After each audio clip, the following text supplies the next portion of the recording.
1954 ജനുവരി 29 എറണാകുളം ജില്ലയിലെ പുല്ലുവഴിയിലെ പൈലിവട്ടാലിൽ എലീശ്വ ദമ്പതികളുടെ 7 മക്കളിൽ രണ്ടാമത്തെ മകളായി റാണി മരിയ ജനിച്ചു. ഉത്തമ കത്തോലിക്ക വിശ്വാസത്തിലും ദൈവഭക്തിയിലും വളർന്ന അവൾ അനുദിന ദിവ്യബലിയിലും കുടുംബ പ്രാർത്ഥനകളിലും സജീവമായി പങ്കെടുക്കുമായിരുന്നു. 18-ാം വയസ്സിൽ ഫ്രാൻസിസ്കൻ ക്ലാരിസ്റ്റ് സഭയിൽ ചേർന്ന അവൾ 1974 മെയ് 1 റാണി മരിയ എന്ന നാമത്തിൽ പ്രഥമ വ്രതവാഗ്ദാനം നടത്തി.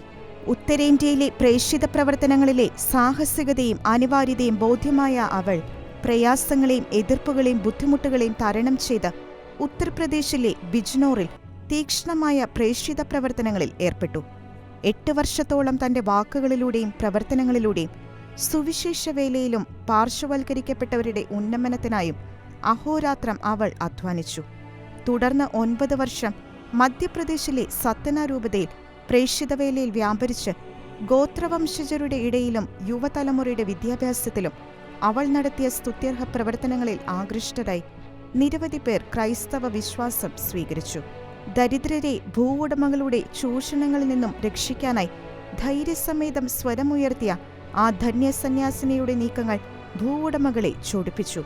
1995 ഫെബ്രുവരി 25 ജീവൻ സിംഗ്, ധർമ്മേന്ദ്ര, സാമന്തർ സിംഗ് എന്നിവർ ചേർന്ന് ബസ്സിൽ യാത്ര ചെയ്യുകയായിരുന്ന സിസ്റ്ററിനെ അധിക്ഷേപിക്കുകയും തുടർന്ന് സാമന്തർ സിംഗ് മൃഗീയമായി സിസ്റ്ററെ 54 പ്രാവശ്യം കത്തികൊണ്ട് കുത്തുകയും ചെയ്തു. അവസാന ശ്വാസം വരെ യേശുനാമം ഉരുവിട്ടുകൊണ്ട് കർത്താവിന്റെ ഉദ്യാനത്തിലെ അവിടുത്തെ പ്രിയ മണവാട്ടി ഇഹലോകവാസം വെടിഞ്ഞു.